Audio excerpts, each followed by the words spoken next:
staff and athletes. Today I'll be talking about everything you need to know about the Christmas period from a strength and conditioning point of view.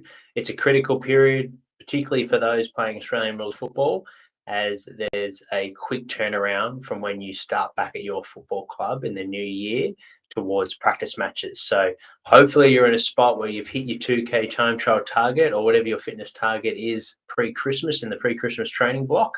So you can focus now on your position-specific demands, which I'll talk a little bit about today. Inside mids, outside midfielders, the differences in demands, and how your training should look slightly different at the pointy end to prepare you for those demands. Key forwards, key backs, and then of course your speed forwards and speed defenders, and lastly the ruckman. So I'll break that down. I'll also look into discuss a little bit about our recent masterclass with Ben Parker and some of the takeaways. And for those listening that are either listening to the podcast or on Instagram or our YouTube channel, and you're an Academy member or you're on our program, which means you're an Academy member, the recording is now in our Academy. I'm going to email you all tonight the link, so make sure to check that out. If you want to check out that recording, there's probably no better time to join our 2-week free trial that we offer, where you get a strength and power program, you get a conditioning program, and you get access to this academy, so you'll be able to see that masterclass for free when you join our 2-week trial. So make sure to click the link in the show notes of this podcast, or if you're listening on Instagram, click the link in our Instagram bio to check out that AFL nutrition masterclass. I'll also discuss about the key 5 guys that we've got on the podcast for an interview that are either leading an AFL club in their high performance, or they're the 2IC head of strength and power. So super excited for the guests that we've got on board in January and February. So really excited to announce those practitioners that are jumping on the show to talk about a specific topic. But let's get straight into it. So firstly, as I mentioned at the start of the show, for those that have hit their 2K time trial, you now want to shift your focus from more a general physical preparation point of view now towards more how are you going to play your brand of football, where you're going to make your biggest impact with the team. And that starts by speaking to your coaches about what position you're going to most likely play. And some of you, of course, are going to be a hybrid, where you'll be maybe a couple of the positions that I'll talk about today. So you need to take that into account. Some of you are going to be specialists where you know the role that you're going to play, and that's probably not going to change, which is some can be an advantage because you can start really training specifically for that position. Others that didn't hit your targets over the pre-Christmas block, really important that you obviously put in the work over Christmas period to build trust in your teammates, more importantly, and of course yourself, that you're ready and you've done everything you can to maximize your performance for the upcoming season. So work out what that range is with your strength and conditioning coach or high performance manager. If you haven't got one, I would set a target for yourself, set a goal over Christmas of what you want to achieve. And maybe you might speak to your leaders about that, or your parents or anyone that you sort of look up to that know your game, and set a really strong target for the Christmas period.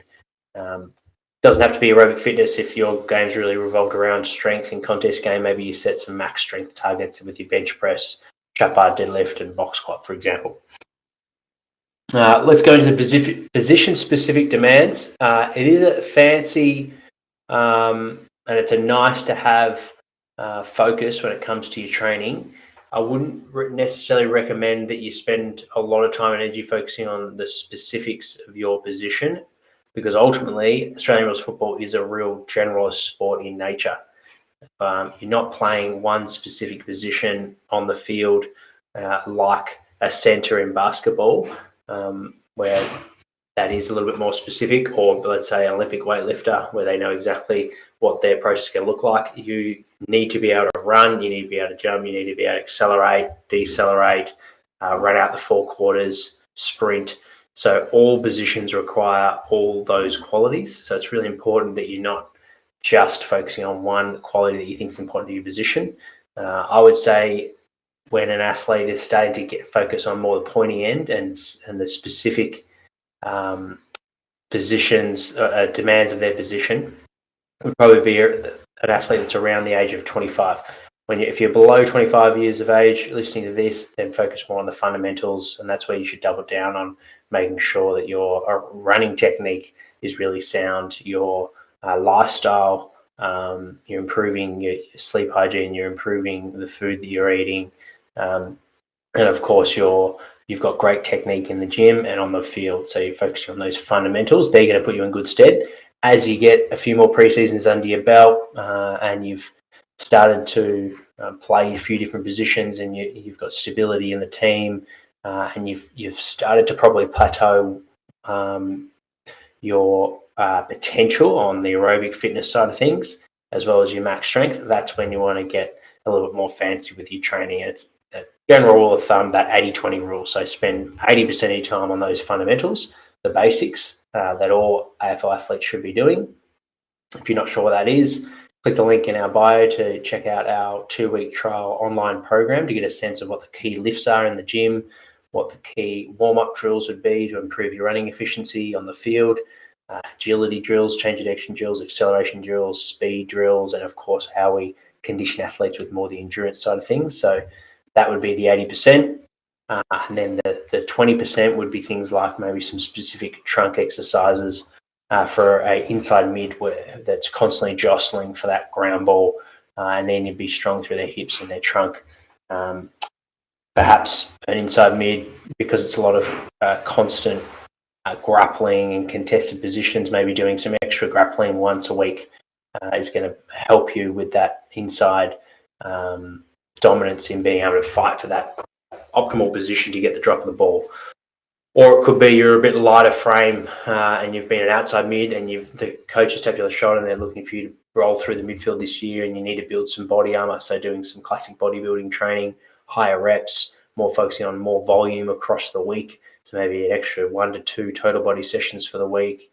That would be our gainers program. For those that follow our strength and power program, they get to choose between gainers, development, and strength and power. And the gainers is for those that need to gain that muscle mass, gain that extra bit of bulk to be able to, for their contest game, but also for injury mitigation to be able to handle the collisions of the game. And of course, another big ticket item for inside mids is your aerobic capacity. You're typically going to cover the most amount of distance when you play 80% of game time in the midfield. So we want to make sure that you're aerobically fit and you've got a good critical speed. So doing longer efforts, things like 4-minute runs, 3-minute runs is necessary over the Christmas period if you're an inside midfielder. Moving over to outside mid, so typically the key demands for an outside mid will be repeat high intensity tolerance. So not only you have capacity, you're fast, and you can get to that ball early in the first quarter when you're fresh first, but you can tolerate doing it repeatedly over 4 quarters. If you don't have that ability to be able to do it well through consistent pre-season of exposure of high-speed running and sprint distance, then you're probably going to break down if you play that position on game day. So you want to make sure that you're building up a good tolerance, a good chronic load, we call it, which is your 4-week average of what you cover over a week, over the last 4 weeks, to high-speed running and sprint distance. High-speed running is around 20 k's per hour. Sprint distance is around 25.5 k's per hour. So that gives you a bit of a reference there. Of course, aerobic base, you're going to be running like the inside mids. You're in the going 2-way running, particularly along the wing, and some for these days it can be half forwards, half backs that play a bit like a winger, where they're helping out for the defense transition, but also obviously keeping forward pressure on the ball for those forwards as well, keeping the ball in their territory. So aerobic base is key. And I think because the running demands is so important, that's where your running efficiency, if you're an outside mid, is critical. So maybe in the Christmas period, you might want to run with a track and field team. There is such a thing as modelling. So by just simply running with a group of athletes consistently, you will start to model how they run. So if you want to, one of the best ways, most efficient ways to improve your running technique and efficiency is to run with really efficient runners. So there's a hot tip right there for outside mids. Key forwards and key backs. For these ones, your aerial ability is obviously going to be really important. So you want to have good vertical leap. You want to have a good ability to vertical jump off a static position. So just with your feet on the ground, no run up and launch. You want to be able to jump and launch off one leg and both legs, of course. So be single leg power on both legs is really, really important. So things like step up jumps and single leg box jumps in the gym, and of course doing some reactive plyos, so your reactive ability to be able to accelerate, change a direction like a tick lead, so you accelerate up, pivot back like a 45 degree and re-accelerate again, where you're doing that with really short contact time. So plyometrics to develop that ankle stiffness. It's going to be really, really important. So things like depth jumps, drop jumps, single leg hurdle, hops will be really important. If you don't know what those exercises are, just search for AFL power training. We have a playlist on plyometrics and power training specific for all positions of the field, but particularly for key forwards that want to have a good aerial vertical jump ability. Agility, so if you're a key defender, intercept marking is a critical period of the game. It's actually one of the most efficient ways that a team can score is through intercept possession. So if you want to make a big impact and you're an intercept player, by improving your ability to disassociate your shoulders and your hips. So what I mean by that is your hips are facing one way and your shoulders are facing another. So maybe your hips, you're moving backwards, but you're still facing and tracking the ball. So you're running backwards with your forward, but you're still tracking the ball in the air. So that disassociation with shoulders and hips is really, really important. Practicing open step, so you don't need to shuffle your feet and stop. You can actually just swivel your hips and change direction by reading the ball. And that's going to give you that extra split second on your forward to be able to get that intercept mark. So seeing agility, change of direction, mechanics, really, really important. I would recommend doing it 10 minutes of those drills that are on a YouTube channel before every field session. Give yourself that extra split second. You might not be the fastest, you might not have the best acceleration, but if you can read and be in the best position before you're forward, then you'll be able to jump and launch that ball. And that arguably is just as important, being in the best position and being in a position where you can read the fly of the ball and react first is more important than the physical attributes. And then, of course, your mass to be able to crash the packs, play on the biggest players, typically on the field in the key position. So that's where our gains program can be helpful if you're a key position player and you're a bit lean and you need to put on some muscle mass. Then we've got last two, speed forward, speed defenders, and then I'll wrap it up with ruckman. So max velocity, I think sprint training really relevant for a speed forward, speed defender. So making sure you're sprinting in the Christmas period, bookend it, do it at the start of the week and the end of the week. Typically, you should be sprinting at least once a week, but if you can get an extra dose over this 3-week period, there's an extra 3 sprinting sessions that you're going to get right there. That'll be a great way to get that stimulus. You don't need to do a lot of it. You might do 5 50-meter efforts at 90 to 95% with a walk back recovery. But if you focus on really quality technique, good efficiency, nice upright posture, front side mechanics, and high intent to move fast, that is going to put you in good stead for when you return in the new year to be able to then transfer that to match play positions up and down the ground. Sprint distance as well, so being able to tolerate that 70-80% of your max velocity, because you should be getting the most amount of volume compared to other positions of those real high intensity sprint efforts. So particularly how now it's so important that speed forwards particularly be able to keep the ball in their territory with high intensity defensive actions. So making sure you're not only just doing sprinting at above 90% of your max velocity over a 50-meter distance, but you're also working on repeat 30-meter hard accelerations. You might do one of those every 20 seconds to be able to get that tolerance up. And then power fend offs and also be able to use your legs to accelerate and make space. Really important. So things like your rotational power exercise, rotational throws, rotational slams, banded wood chops, jammer press. These things will put you in good stead for being able to use your upper body and trunk strength to be able to create space and get away from a tackle. That's it. Hopefully those position specifics help you over the Christmas period. It's a great time to hire a coach and work with someone one-on-one to help you with these types of things, like our AFL strength and conditioning coaches. It is a busy time. A few other coaches are fully booked. However, we do have some opening with a couple of our other coaches. So if you are interested in our individualized coaching program or following our online program, just direct message me on Instagram and we'll hook you up with a program. Happy to jump on a call as well, explain the best option to suit your motivation. As I mentioned, the Ben Parker Masterclass was an absolute hit. Thank you for everyone that registered and bought a ticket. It's something we're going to probably do once a year with Ben, so we'll come up with a new topic for next year. If you've missed out, you can sign up for our academy, like I mentioned, and watch that recording as it lives in our membership academy. So you can see the full recording in there. I just recently posted a poll because we're going to do a coaches one next and alternate between footballers and coaches to look after all our audience. So that Ben Parker one was for footballers. The next one's going to be for strength and conditioning coaches, sports scientists. I posted a poll on our LinkedIn, Twitter, and it seems pretty comprehensive that AFL energy system development conditioning is on top compared to strength and power and rehabilitation. So I'll be reaching out to high performance managers we've had on the podcast.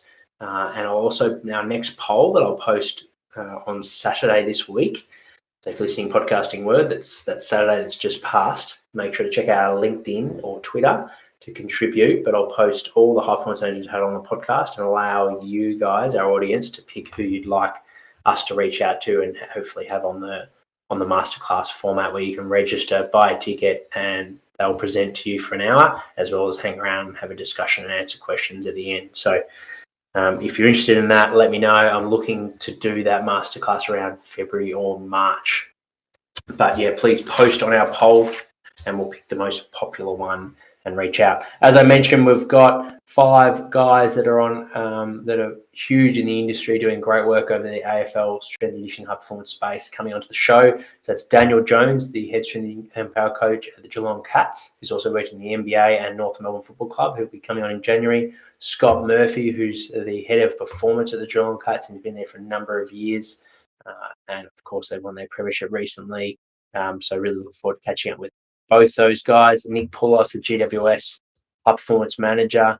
He's also done some great things in rugby. So another strength and conditioning coach that's worked in a couple of different team-based sports. So it'll be interesting to chat with him. He's pretty keen to talk about management and leadership.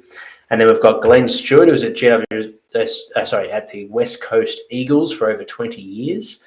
So he's a absolute leader and inspiration when it comes to the industry. To be able to be at a club for that long is super impressive. So looking forward to catching up with Glenn in February, and Peter Burge, who's the high performance manager at the Hawthorn Football Club, who's also the high performance manager recently at Richmond during their premiership dynasty. So looking forward to catching up here. So some massive guests over January, February 2024 is going to be a huge year on the High Performance podcast for AFL staff and athletes. Make sure, if you haven't already, please rate and review wherever you listen to this podcast. It goes a long way in us reaching more listeners. And I always appreciate the feedback and reading those reviews. So if you could do it, it only takes a minute. That would be greatly appreciated. And I look forward to seeing you guys on the next episode. This is our first time where we've been able to stream live on Instagram as well. So really interested to see how this looks on Instagram. It now embeds with our platform that we use at Restream. So, I'm interested to check it all out. This is our first time trying it out. Just got a quick question on YouTube before we sign off. Do you program Franz Bosch type exercises in your programs? Apologies if missed. Jackson, yeah, absolutely. I love Franz's work. We had him on the podcast recently. Another super inspirational podcast. Recommend listening to it. I find the way he explains his philosophy makes a lot of sense to me. Humans are a complex system, and working in the environment of a chaotic sport like AFL that is really hard to, and so many variables. You need to be able to have athletes that are adaptable to different stimuluses and ultimately work out what, in your technical model, what are areas that are going to be really important to focus on. Because if you get caught up in all the things, then you don't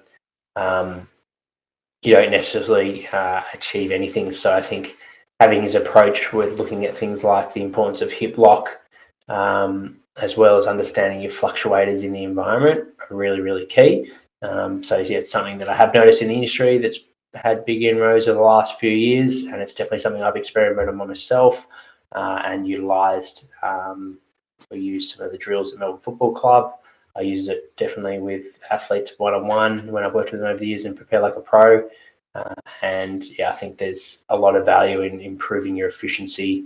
And ultimately, like similar to what I had Jonas Dodo on a workshop recently, and him and Frad's had a similar philosophy that the gym is a great place where you've got one-on-one time with the athlete to go super detailed, give them lots of feedback, build their awareness, and then when you're on the field, you can just use those areas as reference points where they might need a little bit of feedback. But having that constraint-based exercise selection with the athletes, you're sort of leaving the athletes and trusting the athletes to work it out themselves and learn through failing. From that motor learning point of view, I think is a great takeaway that I've learned from France, where I think in strength and conditioning we can oversimplify the movements and just get stuck in almost powerlifting, bodylifting world. So highly recommend it if you haven't explored with that. He's got a good app that I actually have access to, which I'm lucky. And I would recommend downloading it and signing up and checking out the drills. There's also lots of free content on his Instagram as well. So yeah, great question, Jackson. But yeah, we'll leave it there, guys. Thank you for everyone that's tuned in live. I look forward to seeing you on the next show.